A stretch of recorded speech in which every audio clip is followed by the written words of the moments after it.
येन स्वयं बोधमयेन लोका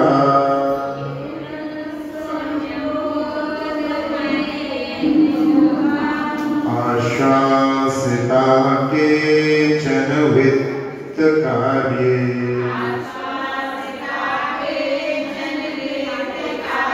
प्रबोधिता केचन मोक्षमार्गे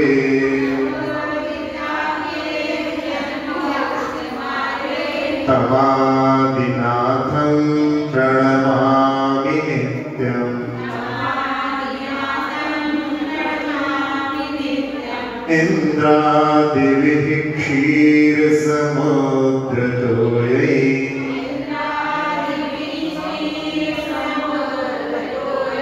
संस्नापितो मेरुगिरौ जिनेन्द्रः यः कामजेता जनसौख्यकारी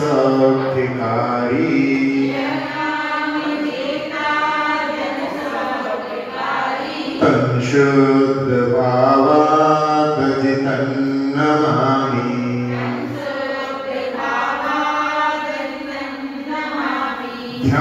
ध्यानप्रबन्ध प्रभवेन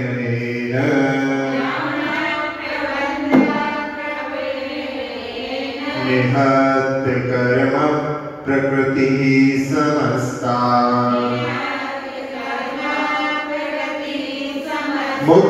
मुक्तिस्वरूपा पदवीं प्रपेदे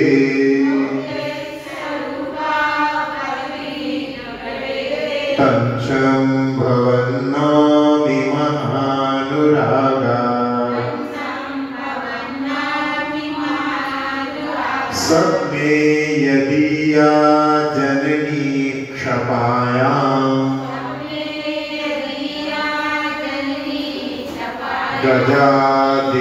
गजादिवन्यन्तमिदं ददर्श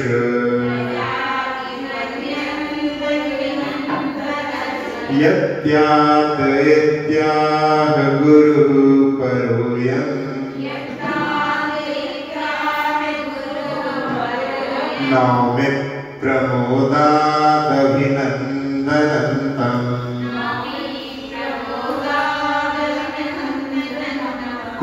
कुवादिवादं जयता महान्तम्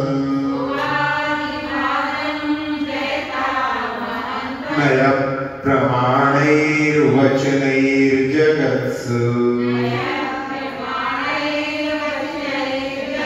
जैनं मतं विस्तरितं च येन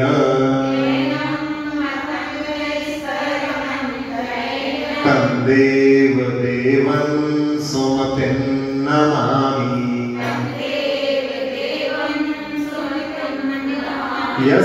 यस्यावतारे सति पितृतृष्णये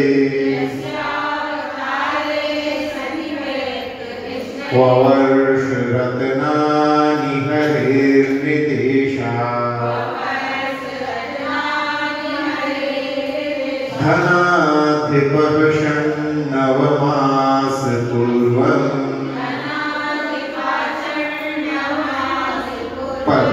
पद्मप्रभन्तं प्रणमामि साधुम्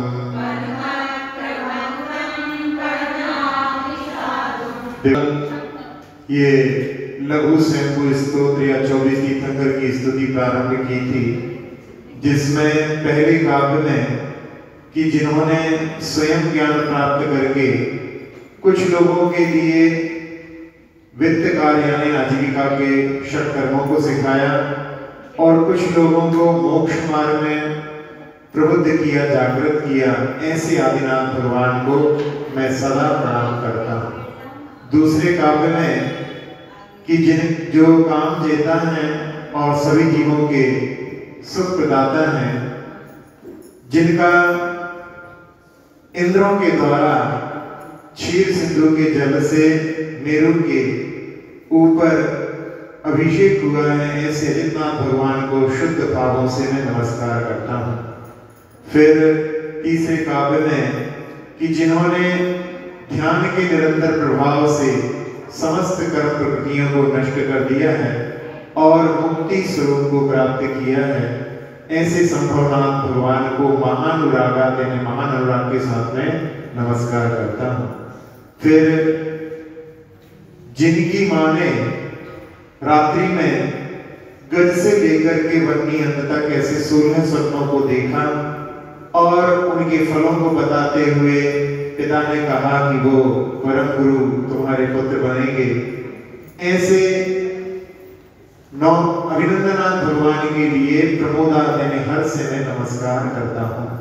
पांचवें काव्य में कि जिन्होंने बड़े बड़े जो गुवादियों के लिए नए प्रमाण के द्वारा, वचनों के द्वारा विजय प्राप्त करके और तीनों लोकों में जिन मत के शासन का विस्तार किया था, ऐसे देवादिदेव सुमतिनाथ भगवान को नमस्कार करता हूँ। और छठवें काव्य में कि जिनके अवतार होने पर इंद्र के निर्देश से कुबेर के द्वारा पिता के आंगन में 15 महीने रत्न वृष्टि हुई थी, ऐसे पद्म भगवान को मैं प्रणाम करता हूँ। आज अपन सप्तम तीर्थंकर से प्रारंभ करते हैं। नरेंद्र सर्वेश्वर नाग नाथई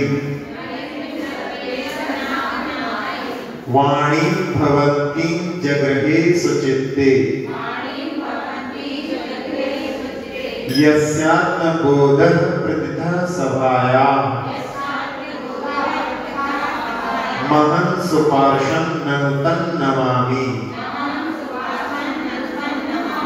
नरेंद्र सर्वेश्वर नागनाथई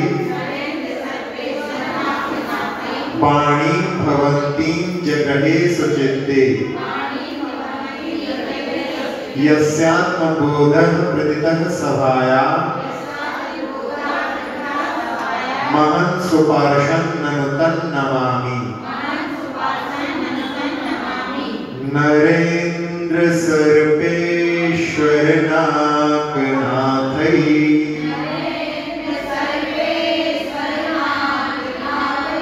वाणी भवन्ति जगृहे सचित्ते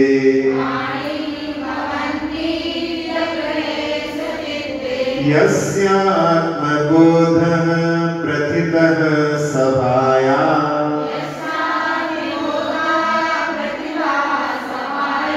महं सुपार्षं नमामि।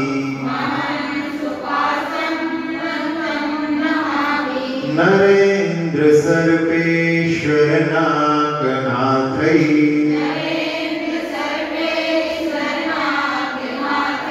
वाणी भवन्ति जगृहे सचित्ते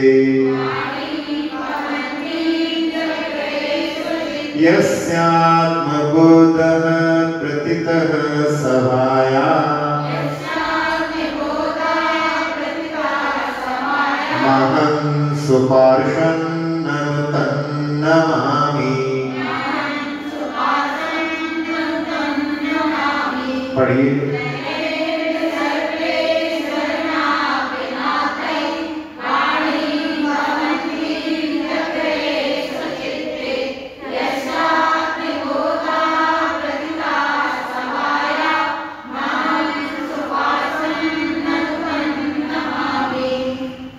इनके रचयिता का नाम अज्ञात है, तो जिन्होंने भी ये 24 भगवान की स्तुति लिखी है उसमें सुपार्षनाथ भगवान की स्तुति करते हुए कह रहे हैं भवन्ति वाणी, यानी आपकी जो दिव्य ध्वनि है, नरेंद्र सर्वेश्वर नागनाथई स्वचित्ते जगृहे, नरेंद्र के द्वारा यानी चक्रवर्ती के द्वारा, सर्पेश्वर यानी धर्मेंद्र के द्वारा और नागनाथ यानी देवेंद्रों के द्वारा स्वचित्ते जगृहे यानी उन्होंने अपने चित्त में धारण किया। तो तीनों लोगों के प्रतिनिधि जो मध्य लोक के चक्रवर्ती हो गए, अधोलोक के धर्मेंद्र और ऊर्ध्व लोक के देवेंद्रों के द्वारा भगवान की वाणी को अपने चित्त में धारण किया। और यस्य आत्मबोधा सभायां प्रतितः, तो जिनका आत्मज्ञान जो सभा समोषण सभा है उसमें विस्तरित हुआ, प्रसिद्ध हुआ, ऐसे ननु तम सुपार्षम अहम नमामि, ऐसे निश्चय से उन सुपार्षनाथ भगवान को मैं नमस्कार करता हूँ। तो तीनों लोगों के नाथ भगवान होते हैं और उनकी सभा में तीनों लोगों के प्रतिनिधि जाते हैं, तीनों लोगों के प्रतिनिधि, तीन लोगों के जीव भी जाते हैं। तो उसमें अधोलोक में जहाँ पहले नरक में तीन जो है भूमियां हैं, उसमें दो भूमियों में देव भी रहते हैं, भवनवासी और दिनकर, तो वो वहाँ के अधोलोक के हो गए, मध्यलोक के और ऊर्ध्वलोक के भी। ज्योतिष लोक तो मध्यलोक में ही आता है, और जो देव सोधरवादी इंद्र है, सोधरवादी स्वर्ग है, उनके जो देव हैं वो ऊर्ध्वलोक के कहलाते हैं। जैसे तीनों लोगों के जीव वहां पर जाते हैं और भगवान की वाणी का पान करते हैं, और उनका जो आत्मज्ञान उन्होंने प्राप्त किया है वो सारी सभा में वो प्रसिद्ध होता है। केवल एक जलचर जीवों के लिए वहां पर प्रवेश नहीं मिलता, क्योंकि जलचर जीवों के लिए जल ही केवल साधन मिलता है, इसलिए वहां पर मछली आदि जो जीव जिन जल के बिना जी नहीं सकती वो समोषण में नहीं जा पाती। बाकी सारे जीव जो उभयचर हैं, उड़ने वाले हैं और भूमि गोचर हैं, सब जो है वहां पर पहुंच जाते हैं। ऐसे भगवान की वाणी का लाभ लेते हैं, ऐसे सुपार्षनाथ भगवान को मैं नमस्कार करता हूँ। अब इसमें जो 12 सभाएं होती हैं उसके बारे में एक आकाप में 12 सभाओं के बारे में आएगा, तब अपन उसको वहां पर देख लेंगे। अब अपन सुपार्षनाथ भगवान के बारे में 13 प्रश्नों के, जो 13 प्रश्नों को पहले ही कल सुनाया था, आज फिर से बना देते हैं कि कौन कौन से ऐसे प्रश्न हैं जिनके बारे में अपन सुपार्षनाथ भगवान के जानने का प्रयास करेंगे। नाम पूर्व भव स्वर्ग कौन सा, क्या है मात पिता का नाम, नगर चिन्ह और नाम तीर्थंकर, क्यों थामी वैराग लगा, कौन है दाता प्रथम पारणा, कितना है छदमस्तक का, मुख्य गणियत कितने गणधर, कहाँ मिली निर्वाण की मां। ऐसे 13 प्रश्नों को अपन सुपार्षनाथ भगवान के बारे में देखें तो सुपार्षनाथ भगवान का पूर्व भाव का, जिस भाव में उन्होंने 16 गण भावनाएं पाकर के तीर्थंकर प्रकृति का बंध किया था, तो उनका नाम नंदीशयन था। और ये मध्यम ग्रेवेक से आए थे। कल बताया था कि 3 तीर्थंकर ग्रेवेक से हैं, तीसरे, छठे और सातवें। तो तीसरे अधोग्रेवेक से हैं, छठे ऊर्ध्व ग्रेवेक से हैं, और ये सातवें भगवान जो है मध्यम ग्रेवेक से हैं। इनके पिता का नाम सुप्रतिष्ठ और माता का नाम पृथ्वी सेना। ऋतु परिवर्तन को देख करके इनको वैराग्य हुआ। हरा भरा बहुत सुंदर जो वन है, और देखते देखते ही वहां पर वो पतझड़ जैसी स्थिति बन जाती है, तो उसको देख करके इनको वैराग्य हुआ।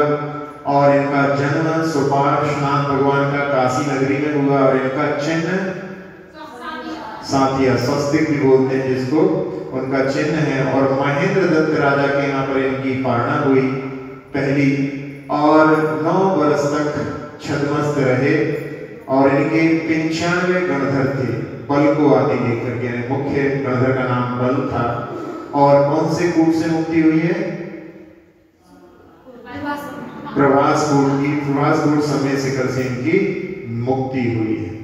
नंदीशेण मुनि मध्य ग्रेवेयक, पृथ्वी सेना न सुप्रतिष्ठिता, ऋतु परिवर्तन देख विरागे, सुपार्श्व काशी सस्तिक सान।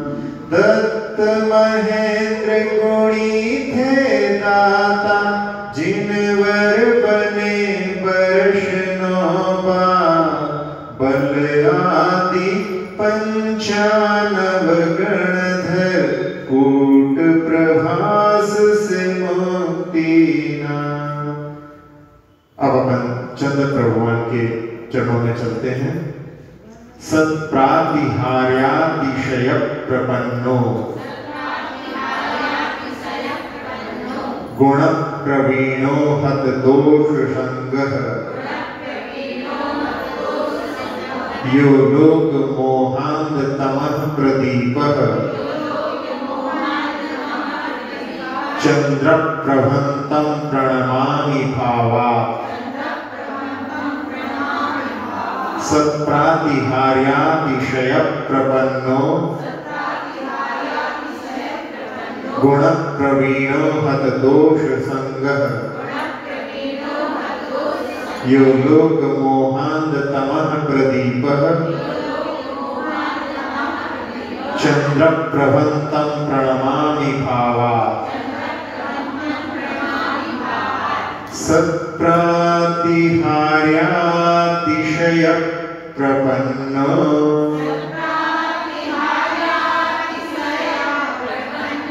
गुण प्रवीणो हत दोष संगः, यो लोक मोहांध तमः प्रदीपः, चंद्र प्रभंतं प्रणमामि भावात्।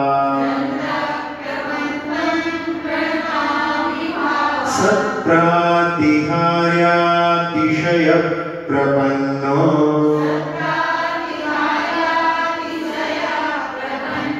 गुण प्रवीणो हत दोष संगः, यो लोक मोहांध तमः प्रदीपः,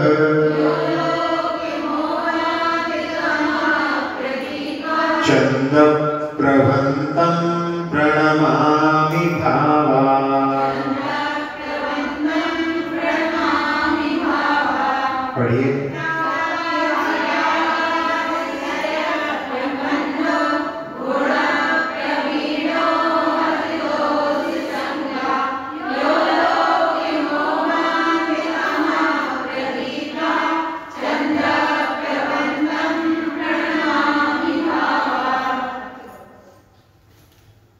यह सत्प्रातिहार्यातिशय प्रपन्नः, जो सुंदर प्रातिहार रूप अतिशयों को प्राप्त थे, गुण प्रवीण और गुणों में जो प्रवीण थे, चतुर थे, हत दोष संगः, जिन्होंने दोषों की संगति को नष्ट कर दिया था, लोक मोहांध तमः प्रदीपा, जो लोक में मोह रूपी अंधकार का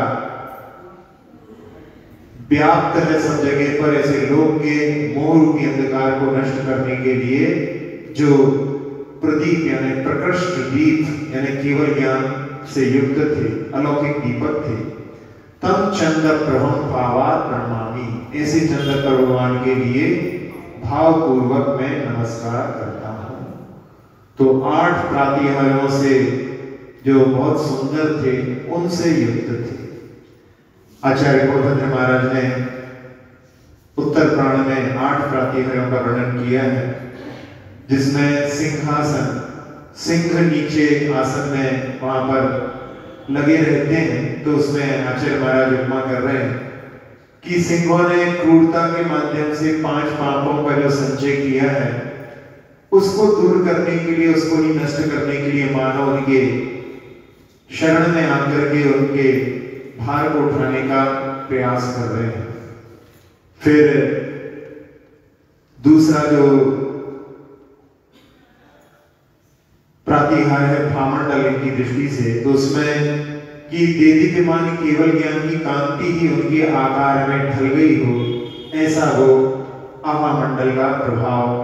फिर चावर प्रातिहार के लिए कह रहे हैं कि हंस के कंधे जैसे चवरों को जब व्यंतर देव यक्ष उनके सामने ढोड़ते हैं तो ऐसा लगता है मानो गंगा नदी की लहरें ही उनकी सेवा में उपस्थित हो गई हो। फिर इसके बाद में दिव्य ध्वनि जैसे सूर्य का प्रकाश सब पदार्थों को स्पष्ट प्रकट करता है, ऐसे ही भगवान की दिव्य ध्वनि भी सभी पदार्थों को स्पष्ट बताने वाली होती है। छत्रत्रय, तीन छत्र रत्नत्रय के प्रतीक हैं, मानो अलग अलग कह रहे हैं कि मुक्ति यदि पाना चाहते हो तो इन तीन का ही आश्रय लेकर के तो मुक्ति को प्राप्त कर सकते हो। और जो पुष्प वृष्टि हो रही है उसमें ताराओं की पंक्ति ही भक्ति से वहां पर उपस्थित हो गई हो, ऐसा वहां पर जो है उपमा अलंकार के साथ में।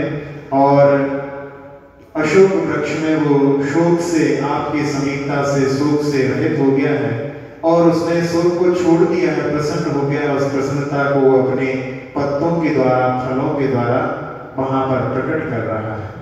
और इसके बाद में समुद्र की गर्जना के समान जो दुंदुभी का नाद हो रहा है, मानो वो मोह रूपी शत्रु को जीत लिया है, उसका ही नगाड़ा वहां पर बज रहा है। ऐसे 8 प्रातिहारों से भगवान सुशोभित होते हैं और जो गुणों से युक्त हैं, अनंत गुणों के धारी हैं, फिर भी ये 46 गुणों के माध्यम से जो अतिशय होते हैं उनके 8 प्रातिहार और चतुष्ट ऐसे गुणों से युक्त हैं। और हत दोष संगह, जिन्होंने 18 दोषों से मुक्ति को प्राप्त कर लिया है और लोक के मोह को नष्ट करने के लिए जो अलौकिक दीपक के समान है, ऐसे चंद्र भगवान को हम बड़े भावों के साथ में नमस्कार करते हैं। चंद्र भगवान के बारे में कि उनका पूर्व का नाम जयंत था, नहीं पूर्व का नाम जयंत नहीं था, जयंत अनंतर था और अनंतर से आए थे।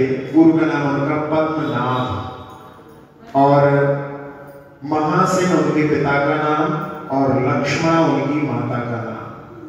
उनकी प्रभावी चंद्रमा के समान थी। उनकी पुरी का नाम भी चंद्रपुरी था और नाम भी उनका चंद्रप्रभ है और उनका चिन्ह भी चंद्र। ऐसे 4 चीजों में समानता है। और इनको दर्पण देख करके विरक्ति हुई। और आप लोग भजन में सुनते हैं कहीं दर्पण देख विरक्ति, तो चंद्रप्रभ भगवान और शांतिनाथ भगवान 2 भगवान ऐसे हुए हैं जो दर्पण को देख करके विरागे थे। तो उनको दर्पण देख करके वैराग्य प्राप्त हुआ और सोमदत्त नाम के राजा ने प्रथम दान दिया और मात्र 3 महीने छद्मस्त रहे और केवल ज्ञान को प्राप्त कर लिया है। हाँ, सोमदत्त में, यह सोमदत्त राजा का नाम है, तो सोमदत्त राजा, तो उसमें भी चंद्रमा छुपा हुआ है, ठीक है बोला आपने। और इनके दत्त आदि 93 गणधर थे। दत्त उसमें प्रथम थे और बाकी पूरे मिलाकर के 93 उनके गणधर थे। और कौन से कूट से मुक्ति हुई है?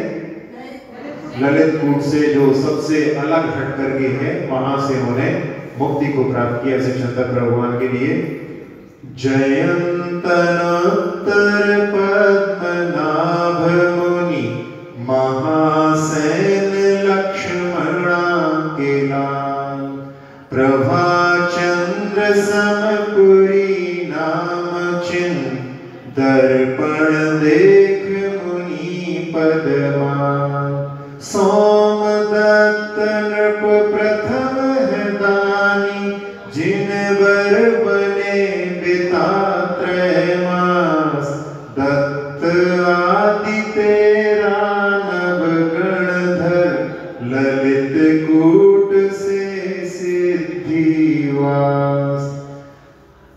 अब सुमतिनाथ भगवान या पुष्पदंत भगवान के चरणों में चलते हैं। गुप्तित्रयं पंच महाव्रतानि, पंचोपदिष्टाः समितिश्चनेन बभाणयो द्वादशधा तपांसि तं पुष्पदन्तं प्रणमामि देवम् गुप्तित्रयं पंचमहाव्रतानि पंचोपदिष्टाः समितिश्चनेन बभाणयो द्वादशधा तपांसि तं पुष्पदन्तं प्रणमामि देवम् गुप्तित्रयं पंचमहाव्रतानि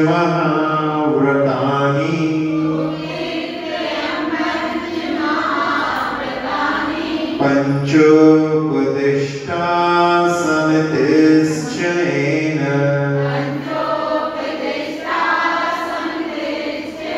बभाणयो द्वादशधा तपांसि तं पुष्पदन्तं प्रणमामि देवम् गुप्तित्रयं पंचमहाव्रतानि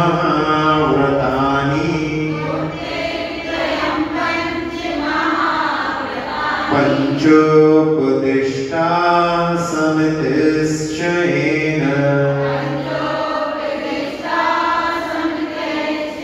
बभाणयो द्वादशधा तपांसि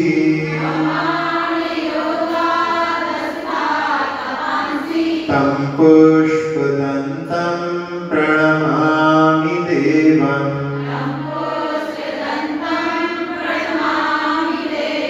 पढ़िए।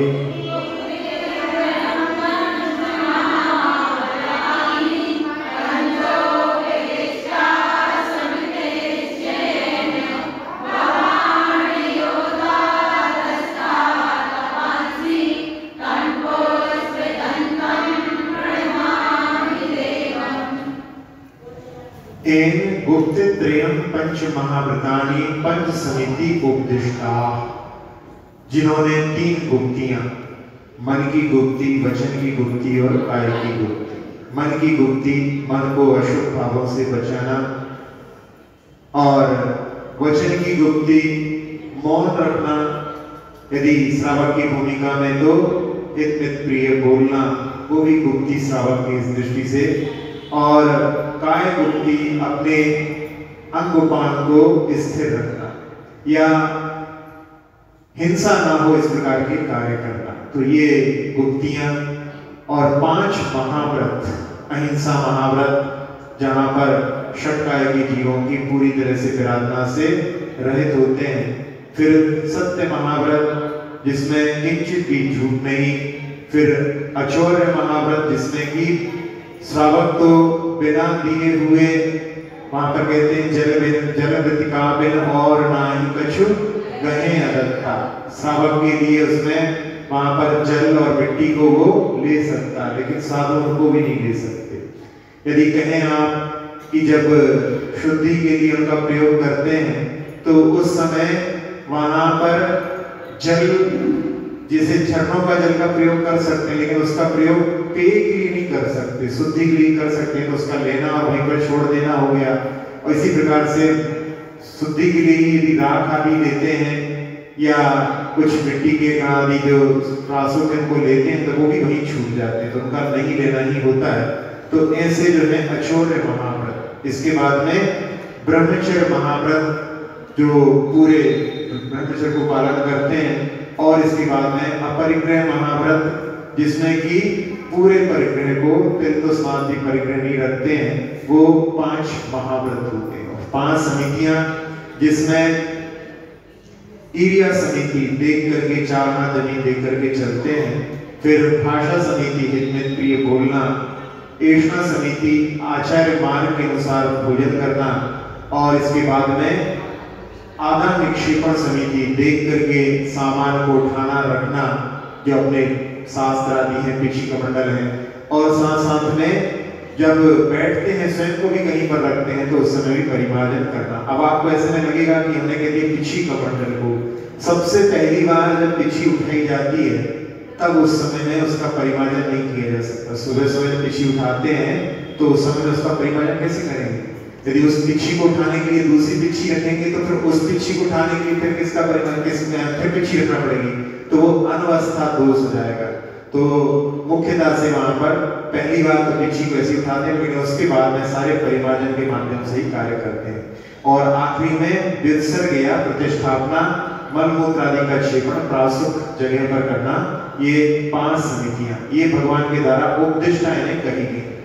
और द्वादशता तपांसी भगवान और 12 प्रकार के तपों को, जिसमें 6 बाह्य तप और 6 अभ्यंतर तप, तो जिनके बारे में आप लोग जानते हैं, अनशन, उन्मोदर, फिर वृत्ति परिसंख्यान, रस परित्याग, काय क्लेश और द्वैत संयासन, ऐसे 6 बाह्य तपों को, और 6 अभ्यंतर में प्रायश्चित, विनय, वैयाकृत, स्वाध्याय, विसर्ग और ध्यान। तो सबसे आखिरी तक ध्यान होता है और ध्यान के माध्यम से मुक्ति प्राप्त होती है। ऐसे 12 तपों को जिन्होंने कहा, ऐसे पुष्पदंत स्वामी को, देव को मैं प्रणाम करता हूँ। झरने का जल पत्थरों से टकराता है तो वो प्रासुक हो जाता है।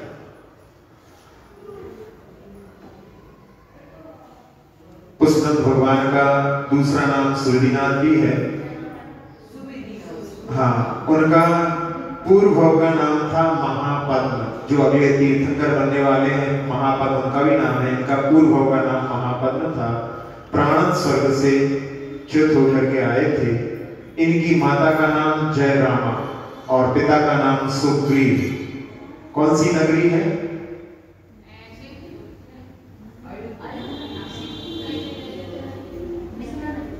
नहीं, पुष्पदंत भगवान की कौन सी नगरी है?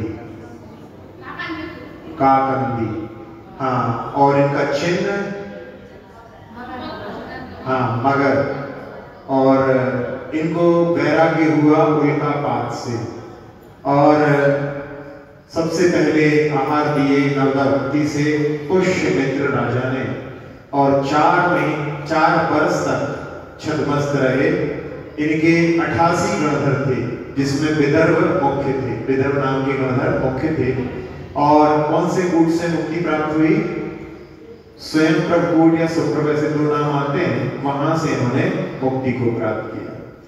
महापद्म मुनि प्राणत स्वर्ग से, जयरामा सुग्रीव केला, काकंदी में सुविधि मगरयुत, उल्कापात से मुनि पद्मा, नवधा भक्ति पुष्यमित्र को, पद अरहंत वर्ष गए 4, विदर्भ आदि गणी 88, कूट स्वयं प्रभ मुक्ति प्रभा। अब शीतलनाथ भगवान के चरणों में चलते हैं। हाँ, पुष्पदंत भगवान की टोक काफी ऊंची पे है। ऐसा लगता है वहां पर कि अपन जो है पार्श्वनाथ भगवान की टोक से भी ऊंची पहुंच गए हैं, लेकिन वो उतनी ऊंची नहीं है। सबसे ऊंची तो वहां पर पार्श्वनाथ ही है, स्वर्णभद्र कोटि सबसे ऊंचा है। हाँ, दिखती सब है ये, लेकिन इसकी भी ऊंचाई काफी है, इसकी दिखती है वहां से, लेकिन फिर भी सबसे ऊंची टोक तो पार्श्वनाथ, ये बता रहा है। ऐसे ही जो है अनंतनाथ भगवान की टोक से भी काफी दिखती है। पुष्यमित्र, हाँ, ब्रह्म वृतांतो जिननायकेनो,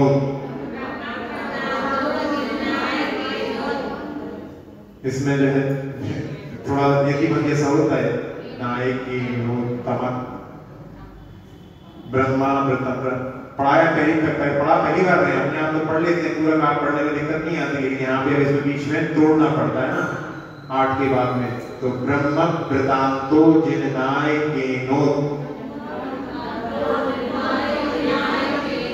तमः क्षमादिर दशधापि धर्मः,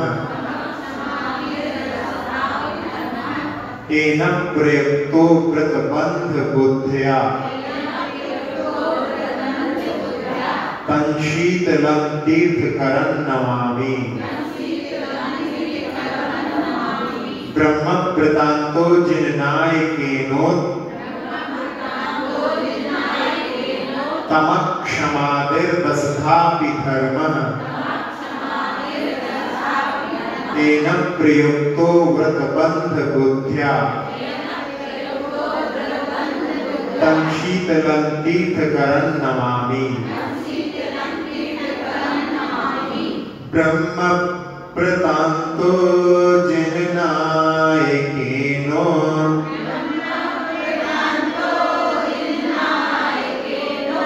तमक्षमादिर्दशधापि धर्मः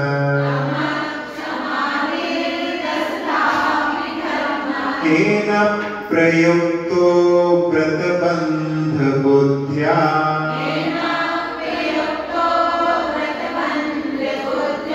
तं शीतलं तीर्थकरं नमामि।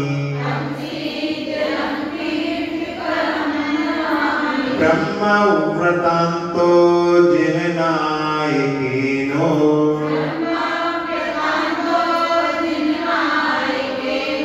तमक्षमादिर्दशधापि धर्मः तेन प्रयुक्तो व्रतबंध बुद्ध्या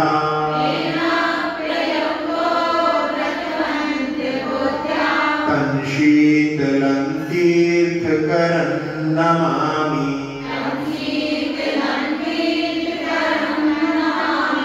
पढ़िए।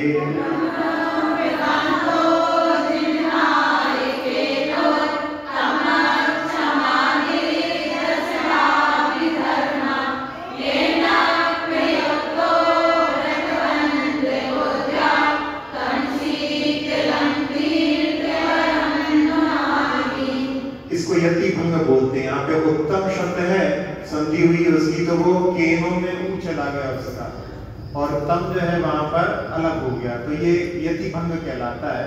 मतलब आप पहले देखेंगे उसमें तो महाप्रतानी और पंचोपदेष्टा उसमें सही जगह पे टूटा है, यहाँ पे वो शब्द ही वो है, ऊ अलग हो गया और तम अलग हो गया। तो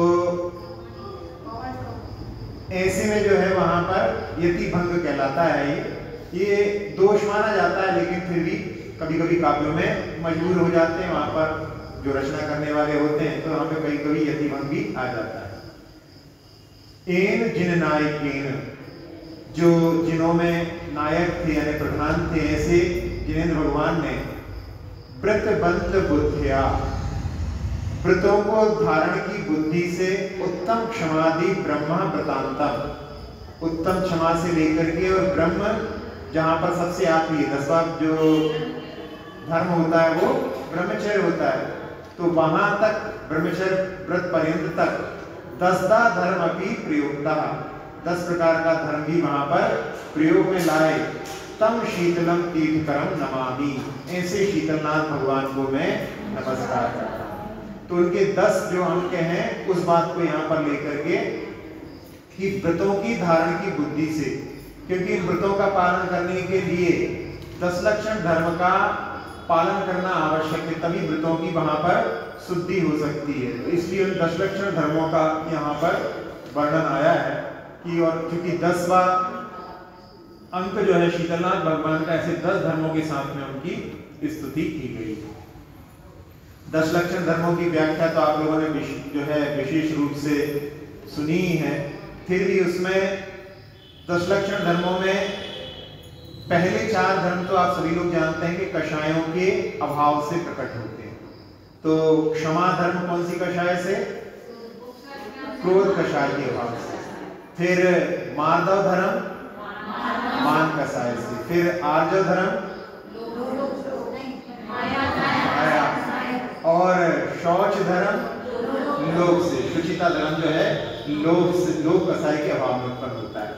अब 5 धर्म जो है 5 पापों के अभाव से होते हैं। तो उसमें सबसे पहला जो है हिंसा पाप है। वो हिंसा पाप कैसे अभाव को प्राप्त होगा? कौन से धर्म से द्वारा होगा? नहीं, 10 लक्षण धर्म में कौन सा धर्म आएगा? अहिंसा। वहां पे थोड़ी धर्म है, हम कह रहे हैं हिंसा पाप की दूरी कौन से धर्म से होगी?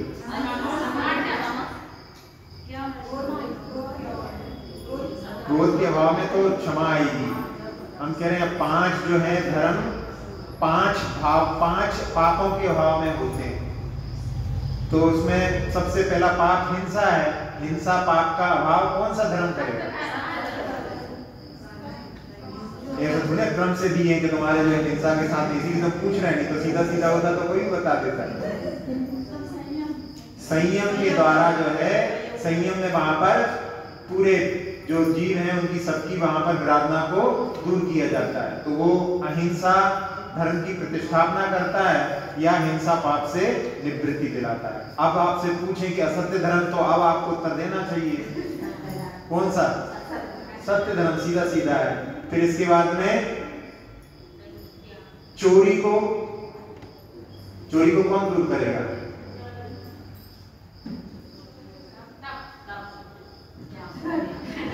कोई सा बोल रहा है तो बोल रहा है। चोरी को जो है त्याग। चाहे चोरी क्या होती है? ग्रहण करना, बिना पूछे किसी की चीज को। अदत्ता दानम इस्तेयम, तो वहां पर किसी चीज को बिना पूछे ग्रहण करना वो चोरी है। और त्याग में छोड़ा जाता है, तो इसकी विपरीत है, इसलिए वो त्याग धर्म के द्वारा। फिर कुशीर को कहां से कैसे बोल रहे हैं? कोई आतिथ्य नहीं बोल रहा है। कुशीर का जो है सीधा सीधा है ब्रह्मचर्य व्रत, आखिरी वाला। हाँ, परिग्रह के लिए आतिथ्य रहेगा। अब ये हो गए 5, 4 कषायों से, 5 पापों से, और आखिरी है इच्छाओं से निवृत्ति। तो कौन सा बचा? तब तो कहते ही हैं कि क्या बोलते हैं उसमें? इच्छा निरोधस तपः। तो इच्छाओं का निरोध तप के माध्यम से, 10 लक्षण पर जो आप मनाते हैं वो कषायों पर, पापों पर और इच्छाओं पर विजय प्राप्त करने के लिए किया जाता है। तो ऐसे भगवान ने जो 5 व्रतों की धारण की बुद्धि से इनका भी जो है प्रयोग में लाए थे, उन शीतलनाथ भगवान को मैं नमस्कार करता हूँ। तो शीतलनाथ भगवान मध्य प्रदेश के ही जन्मे हुए हैं, तो उनके बारे में तो अपने लिए जानकारी रखना चाहिए। पूर्व में उनका नाम पद्म गोल्म, जिस समय उन्होंने तीर्थंकर प्रवृत्ति का बंद किया था। आरण कल्प से आए थे। इनकी माता का नाम सुनंदा, पिता का नाम दृढ़रथ, और इनका चिन्ह कल्पवृक्ष। इनकी नगरी का नाम भद्रपुर। पूर्व में वहां पर भद्रपुर है, और विदिशा तो बाद में परिवर्तित नाम है।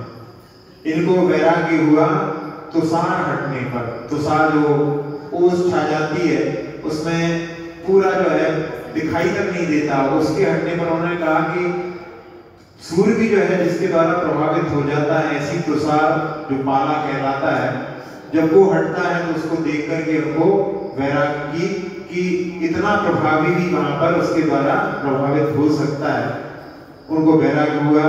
और इनको सबसे पहले आहार दिए पुनर्वसु राजा ने, और 3 साल तक श्रवण रह करके उन्होंने केवल ज्ञान को प्राप्त कर लिया। छद्मस्त अवस्था 3 साल की। इनके 81 गणधर थे, जिसमें अंगार नाम के मुख्य गणधर थे, और अंगार नाम के मुख्य गणधर थे, और 81 गणधर थे। और कहां से मुक्ति मिली? विद्युतरकूट से। तो विद्युतरकूट से इन्होंने मुक्ति प्राप्त की।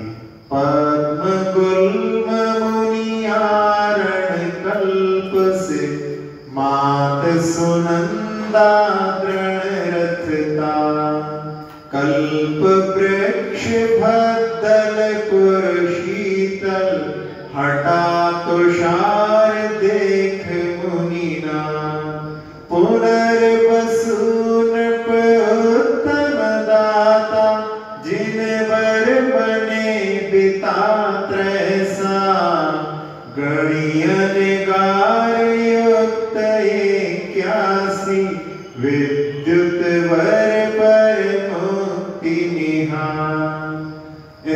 सत्यनाथ भगवान के बाद में श्रेयांसनाथ भगवान के चरणों में चलते हैं। गणे जनानंद करे धरांते, विध्वस्त कोपे प्रशमैक चित्ते,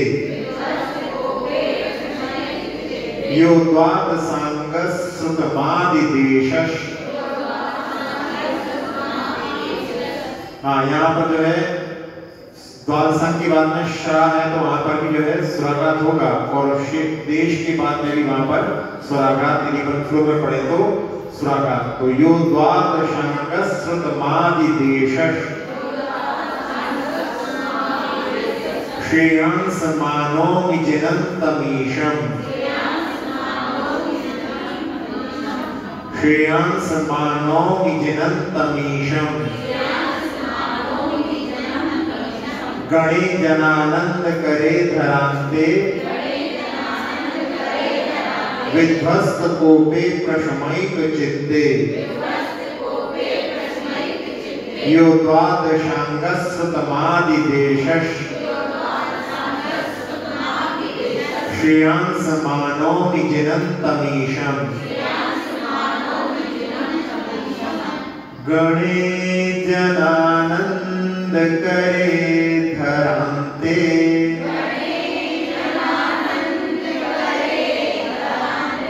विध्वस्त कोपे प्रशमैक चित्ते,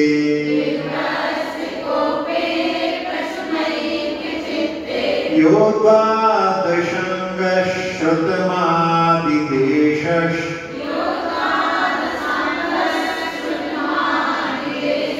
श्रेयांस मानो विजिनन्तमीशम्।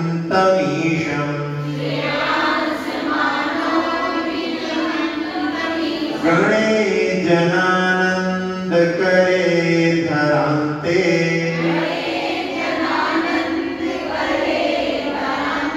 विध्वस्त कोपे प्रशमैक चित्ते, यो द्वादशांगस श्रुतमादिदेशश,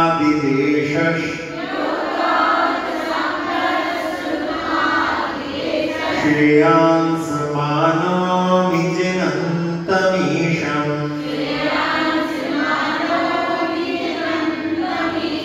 पढ़िए।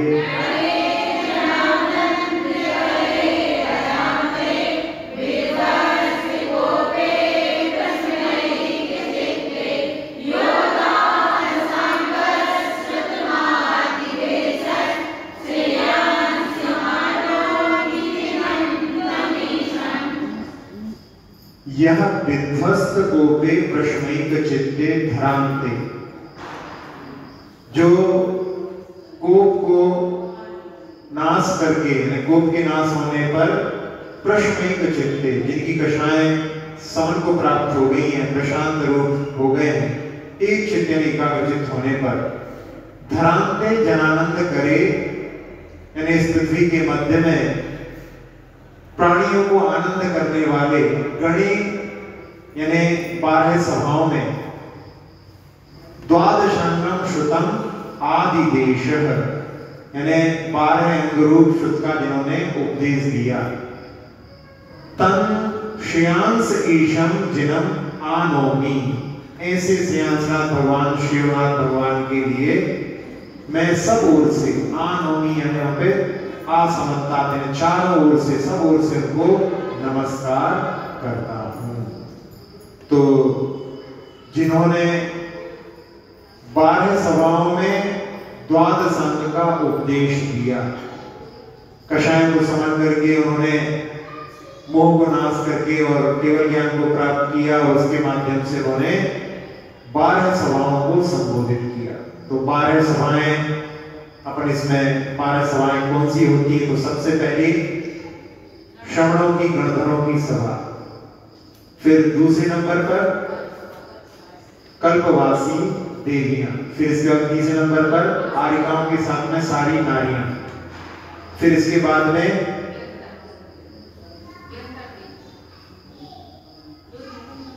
ज्योतिष देवियां, फिर व्यंतर देवियां, फिर भवनवासिनी देवियां, इसके बाद में भवनवासी देव, बेहतर देव, ज्योतिष्क देव, फिर कल्पवासी देव, उसके बाद में मनुष्यों का कोठा, और उसके बाद में सबसे आखिरी में त्रियंश में। तो ये 12 कोठे होते हैं। आप लोगों से शायद पहले प्रश्न किया हो, नहीं तो 12 कोठे हैं लेकिन 16 दीवारें हैं वहां पर। ऐसा क्यों?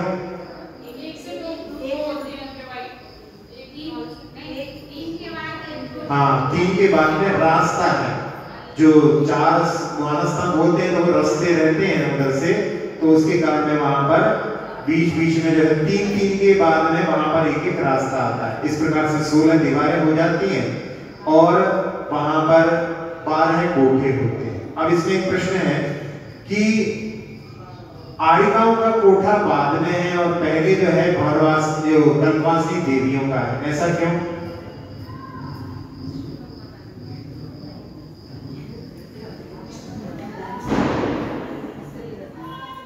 वैसे आगम में वर्णन नहीं है, लेकिन चिंतन है किसी का कि ऐसा क्यों?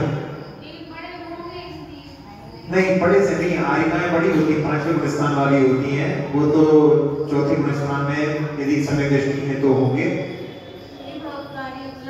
हाँ, ये है उसमें कि वो तो जो है वहां से आने के बाद में मुक्ति पहले प्राप्त कर सकती है, और यहाँ पे आरिकाएं अभी स्वर्ग जाएंगी, स्वर्ग से आने के बाद में फिर जो है मनुष्य बन करके और फिर जो है मुक्ति प्राप्त कर सकती है। तो उनसे पहले मुक्ति वो जा सकती है। इसलिए वैसे हर में नहीं लगेगा ऐसा कि ऐसा क्यों है आगे, लेकिन इसमें साथ साथ में लग सकता है। तो ऐसी 12 सभाओं से युक्त जो समोषण है उनमें भगवान 12 अंग का उपदेश देते हैं। 12 अंग होते हैं, आचरण आदि आपको पूजा में पढ़ते हैं। तो उनमें जो 12वां अंग है दृष्टिपाद, उसमें ही 14 पूर्व होते हैं। उसके 5 भाग होते हैं, उसमें एक वहां पर पूर्व का भाग होता है, उस पूर्व में ही वहां पर 14 पूर्व होते हैं। तो 11 अंग और 11 अंग और 14 पूर्व ऐसा कहा जाता है। तो जो श्रुतम मति पूर्वम दैनिक द्वादश भेदम, जो सूत्र आता है तत्पर सूत्र का, कि शुद्ध जो है मति ज्ञान पूर्वक होता है और उसके 2 अनेक और 12 भेद होते हैं। तो 2 में एक होता है अंग बाह्य और अंग प्रविष्ट। तो अंग बाह्य के अनेक भेद होते हैं और अंग प्रविष्ट जो होता है उसके 12 भेद होते हैं। तो ये अंग प्रविष्ट है। अंग बाह्य क्या कहलाता है? उन द्वादशांग के आधार पर अन्य लोगों के लिए जो मंद बुद्धि हम सबको समझाने के लिए आचार रचना करते हैं, वो अंग बाह्य कहलाता है। अंग बाह्य कितना है? तो उसके लिए उपमा के रूप में बताया जाता है कि जैसे 12 मटके हैं और एक मटका दूसरे मटके से दोगुना है, यानी दोगुने आकार वाला है। तो उसमें जैसे एक मटके को भरा फिर उससे दोगुना अर्थ जो है दोगुना दोगुना होता गया, तो सारे मटके उन दानों से भर गए और उसके बाद में इतने कम दाने बचे कि जिनसे कोई भी मटका नहीं भर सकता, यानी बहुत थोड़े से। यानी पहले जो आचरण में ही इतने जो है वहां पर पद हैं और अंग बाह्य में इतने कम है, उसकी तुलना बताने के लिए कि उसको जितना अंग बाह्य है उससे पहला मटका भी नहीं भर सकता, यानी द्वादशांग कितना होगा। और अंग बाह्य जो अभी उपलब्ध है उसमें अंग बाह्य ही केवल उपलब्ध है, अंग प्रविष्ट तो उपलब्ध ही नहीं है। तो अंग बाह्य भी कितना कम है और उस अंग बाह्य के माध्यम से ही हम लोग अभी यहाँ पर समझ रहे हैं अंग प्रविष्ट कितना महान होगा, इस बात से हम समझ सकते हैं। तो अब श्यामनाथ भगवान की स्तुति के लिए पूर्व का नाम था उनका नलिना प्रभ और अच्युत स्वर्ग से आए थे, 16वें स्वर्ग से। माता इनकी सुनंदा, पिता का नाम विष्णु और इनकी नगरी कौन सी है? सिंहपुरी या सारनाथ जो बोलते हैं, सारनाथ आजकल का नाम है। और सारनाथ में भी श्रीलोनाथ जैसा थोड़ा थोड़ा छिपा हुआ है, तो सारनाथ और श्रीलोनाथ उससे वो समानता रखता है। फिर इनका चिन्ह कौन सा है? गेंडा चिन्ह इनका। और इनको ऋतु परिवर्तन देख करके वैराग्य हुआ। राजा नंद ने इनको पहली बार दान दिया, आहार दान। इनके पहले आहार मतलब राजा नंद के हुए और 2 वर्ष बाद में इनको केवल ज्ञान की प्राप्ति हुई और इनके 77 गणधर थे, कुंथु आदि लेकर। कुंथु उनके यहाँ पर प्रथम गणधर थे और संकुल कूट जहाँ पर प्रारंभ में ही जब जाते हैं शिखर जी में तो मल्लीनाथ भगवान के बाद में इनका संबलपुर के बाद में संकुल कूट आता है, वहां से इन्होंने मुक्ति को प्राप्त किया। नलिन प्रभ मुनि अच्युत आए, मात सुनंदा विष्णुता, सिंहपुरी श्रेयांस गैंडाचिन, ऋतु परिवर्तन लख मुनिना, राजानंद दानयत श्रावक, बने जिनेश्वर वर्ष दुआ, कुंथु आदि 77 गणधर, संकुल कूट से सिद्धि सान। अब वासुदेव भगवान के चरणों में चलते हैं।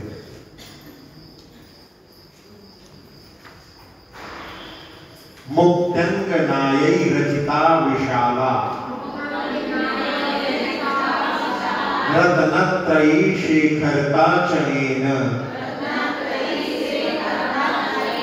यत्कंठ मासाद्य बभूव श्रेष्ठा।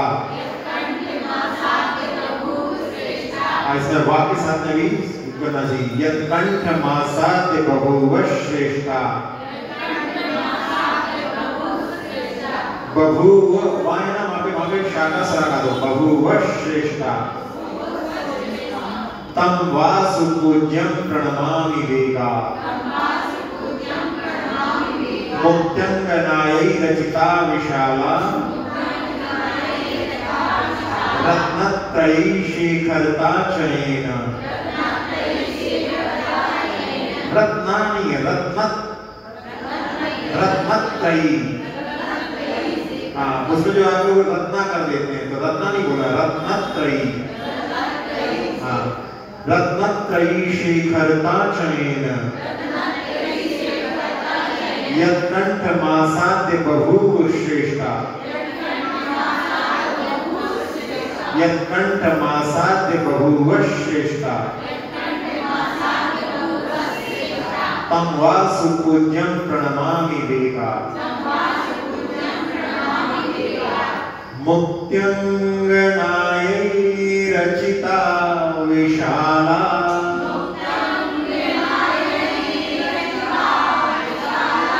रत्नत्रयी शेखरता चनेन,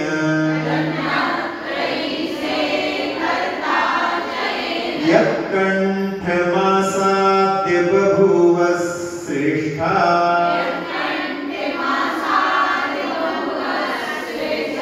तं वासुपूज्यं प्रणमामि वेगा,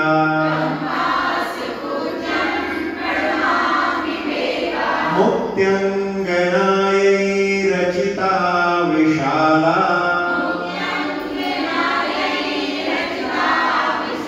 रत्नत्रयी शेखरता चनेन, यत्कंठ मासाद्य बभूव श्रेष्ठा,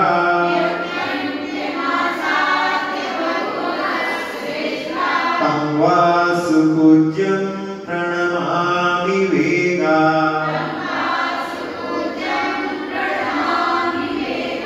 पढ़िए।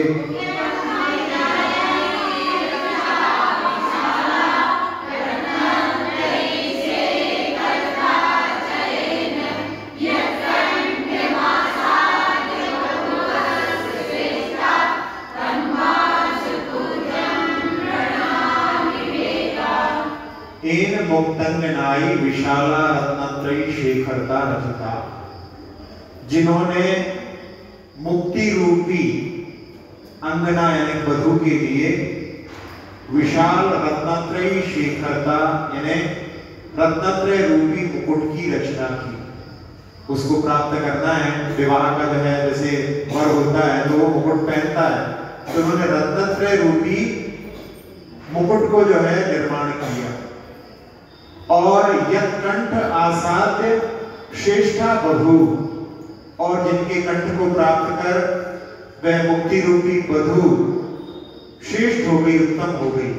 तम वासुपूज्यम वेगा प्रणमामि, उन वासुपूज भगवान के लिए मैं शीघ्रता से यानी वेग से, मैं बहुत शीघ्रता कर रहा हूँ बाकी सब कामों के तुलना में, तो उनको मैं नमस्कार करता हूँ। तो रत्नत्रय के माध्यम से मुक्ति प्राप्त होती है, इस बात का यहाँ पर इसमें निरूपण है।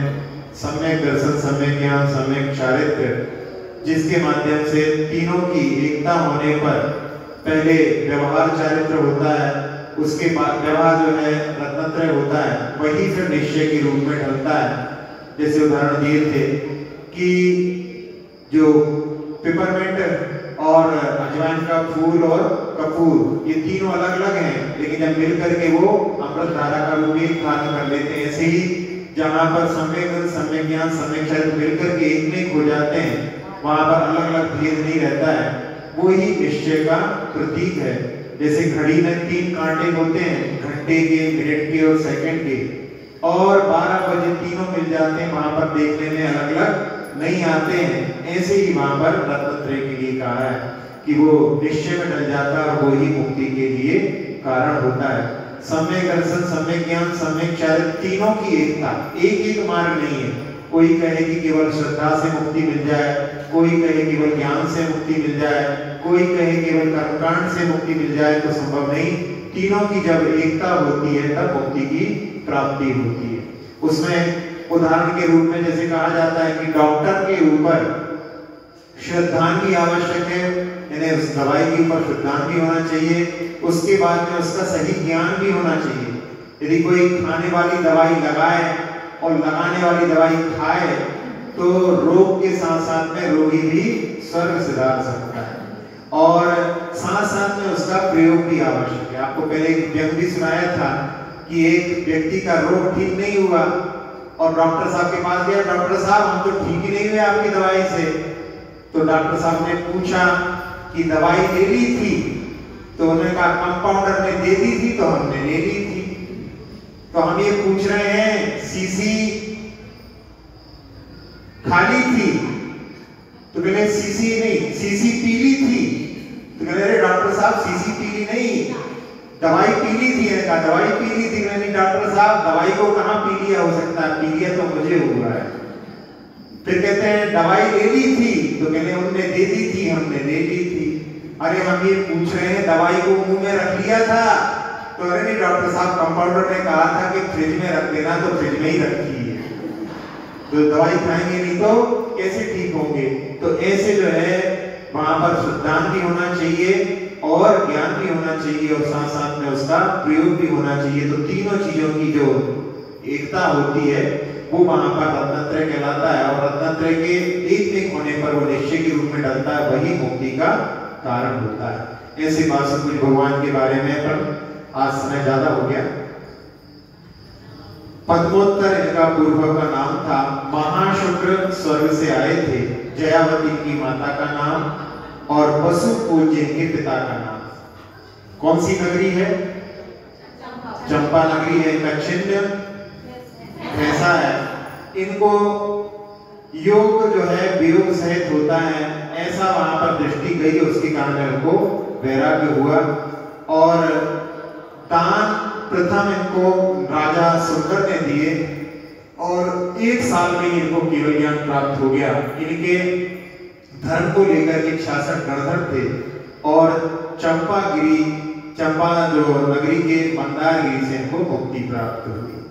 पद्मोत्तर मुनि महाशुक्र से जयावती वसुपूज्य केला, वासुपूज्य चंपा भैंसाचिन, योग वियोग सहित मुनिमा। दान आहार प्रथम नप सुंदर, केवल लब्धि विदायक सा। धर्म आदि 66 ते गणधर, मुक्ति चंपा गिरि मंदिर। 6 काव्यों का उच्चारण अपन कर लेते हैं। नरेंद्र सर्वेश्वर नागनाथै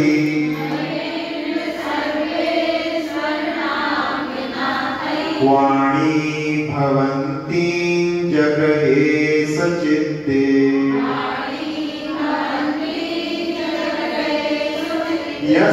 यस्यात्मबोधः प्रतितः सभाया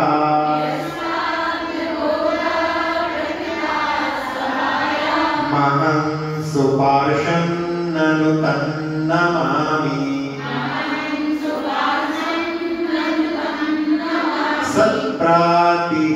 सत्प्रातिहार्यातिशय प्रपन्नो गुण प्रवीणो हत दोष संगः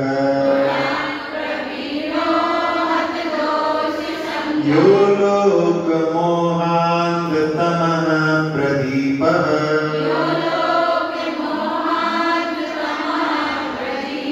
चन्द्र प्रभन्तं प्रणमामि भावात्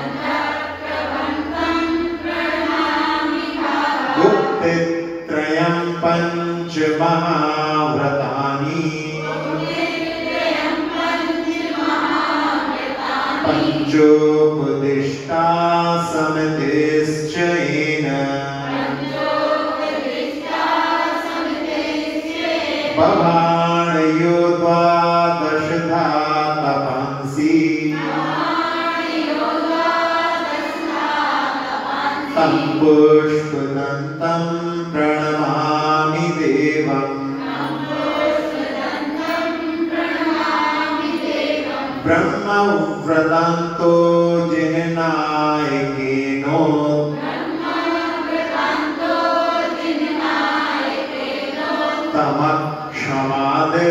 तमक्षमादिर्दशधापि धर्मः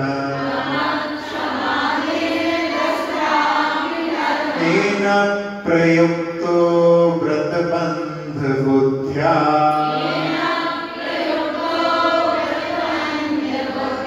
तं शीतलं तीर्थकरं नमामि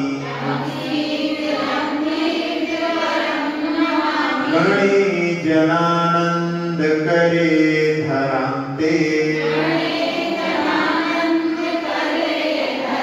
विध्वस्तकोपे प्रशमैकचित्ते यो द्वादशाङ्गश्रुतमादिदेशः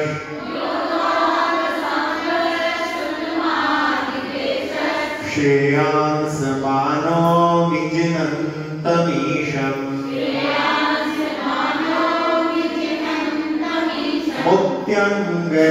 मुक्त्यङ्गनायैरचिता विशाला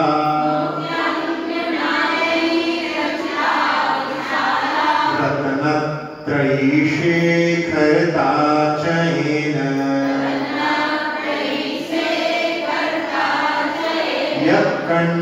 यत्कण्ठमासाद्य बभूव श्रेष्ठा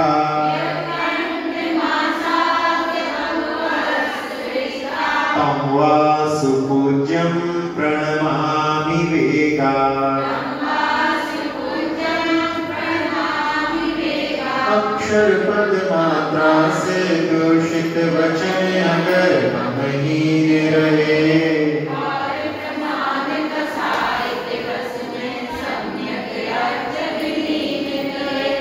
वाणी माता मेरी उन सब त्रुटियों को क्षमा करें।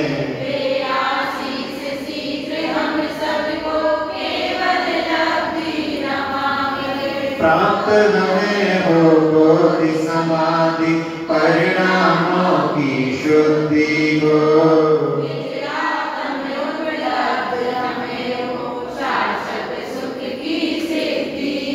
चिंतित वस्तु दात्री माता चिंतामणि उपमा भाती